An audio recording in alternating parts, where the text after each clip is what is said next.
Parler parce que pour voir comment la personne allait dire la chose, c'était presque un jeu et ce sont des rencontres qui sont rares. Et quand Pierre-Jean m'a proposé de prendre la parole pour faire honneur à sa mémoire, je ne pouvais pas refuser, bien entendu, et pour moi c'est une occasion d'exprimer ma gratitude pour cette rencontre, parce que ce sont des rencontres qui sont rares, des rencontres où... Alors c'est vrai qu'avec M. Bramy c'était assez simple, parce que c'est pas un tricheur. M. Bramy était une personne authentique, et comment on reconnaît une personne authentique?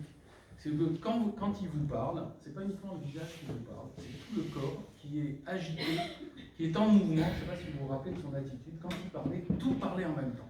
Que ce soit ses bras, tout son corps s'exprimer, et ces personnes authentiques comme ça, effectivement c'est facile d'établir ce contact, et j'étais très heureux de cette rencontre. Et c'est quelqu'un qui me faisait souvent penser à un midrash.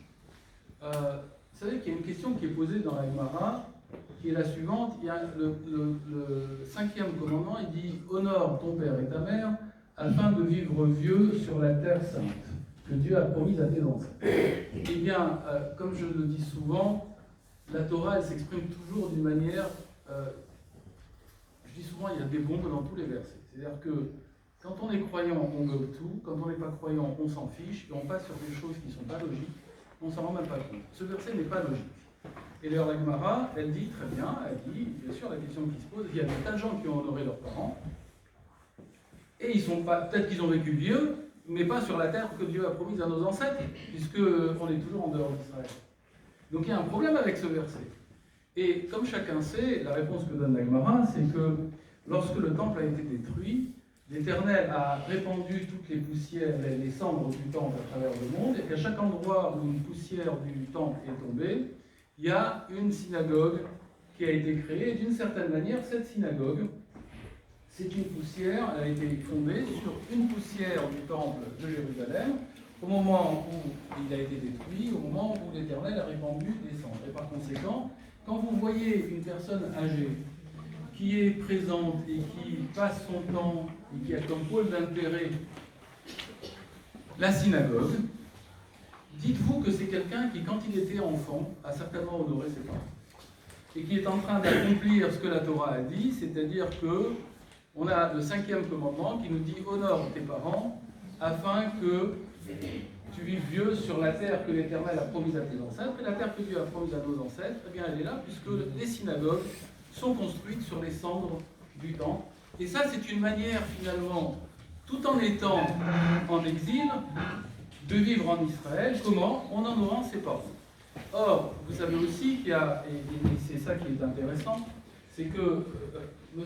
Bramy ne s'intéressait pas uniquement à la synagogue, il voulait faire son grand projet, c'était de faire une école. Vous savez que dans le judaïsme, il n'y a pas de conflit entre les générations. Le conflit entre les générations survient lorsque les enfants veulent faire les grands, et que les grands, les parents veulent, vous savez ce qu'on appelle le jeunisme, hein, avoir 70 ans mais se faire passer pour quelqu'un qui a 20 ans. Mais le judaïsme a parfaitement réglé les rôles. Pour les parents, c'est Veshinantam Levaner. Tu dois t'occuper des enfants. Et pour les enfants, Kabed et Tavicha Vekimecha, honore tes parents, et les rôles sont bien délimités de telle sorte qu'il n'y a jamais de conflit de génération, puisque chacun sait très bien où il doit se tenir.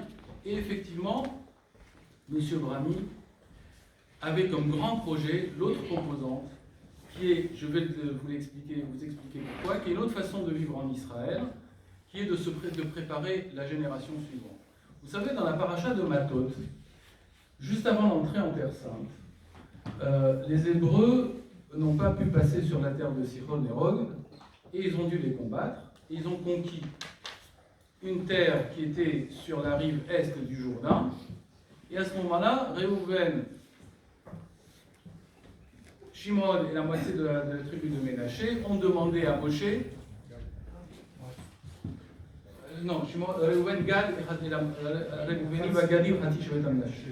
ils ont demandé justement d'hériter déjà de cette terre à ce moment-là, et comme argument ils ont dit cette terre elle est fertile, et nous avons des troupeaux, nous allons prendre cette terre pour nos troupeaux et pour nos enfants, et nous aiderons les autres tribus à conquérir la terre d'Israël, mais pour notre troupeau et pour nos enfants, nous aimerions disposer de cette terre. Et là, Moshe se révolte, il leur dit, mais comment, c'est une trahison, enfin je ne vais pas rentrer dans le détail du texte, mais il présente ça comme une trahison, et en disant, vous ne pouvez pas abandonner vos frères avant la conquête de la Terre Sainte. Il leur dit, non, non, si vous pouvez prendre cette terre pour vos enfants et pour vos troupeaux, et ensuite vous aiderez vos frères à conquérir la terre d'Israël. Et là-dessus, Réhouven, Gad et la moitié de la tribu de Ménaché lui disent, oui, effectivement, nous allons prendre cette terre pour nos enfants et pour nos troupeaux, et nous aiderons nos frères à conquérir la terre d'Israël. Et là, Moshe leur dit, eh bien désormais, cette terre, c'est votre terre devant Dieu, comme la terre d'Israël. Je ne sais pas si vous avez fait attention, mais j'ai fait attention à respecter le texte de la Torah avec les passages qui sont importants. Réhouven, Gad et Ménaché ont dit, nous voulons cette terre pour nos troupeaux et pour nos enfants. Moshe leur a dit, non, vous devez prendre cette terre pour vos enfants et pour vos troupeaux. Et au moment où ils ont répété, nous prendrons cette terre pour nos enfants en premier, et ensuite pour nos troupeaux, Moshe leur a dit d'accord.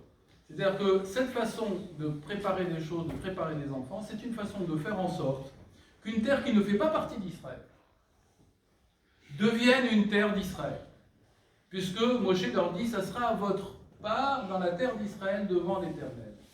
Par conséquent, une terre qui n'était pas une terre d'Israël devient une terre d'Israël quand on fait quoi? Quand on honore ses parents, et deuxièmement, lorsqu'on prépare l'avenir et qu'on s'intéresse d'abord aux enfants. Et il y a des personnes comme ça, qui sont capables de faire en sorte que tout en étant en diaspora, nous vivons un petit peu en terre d'Israël, puisque là, effectivement, on a une atmosphère de terre sainte.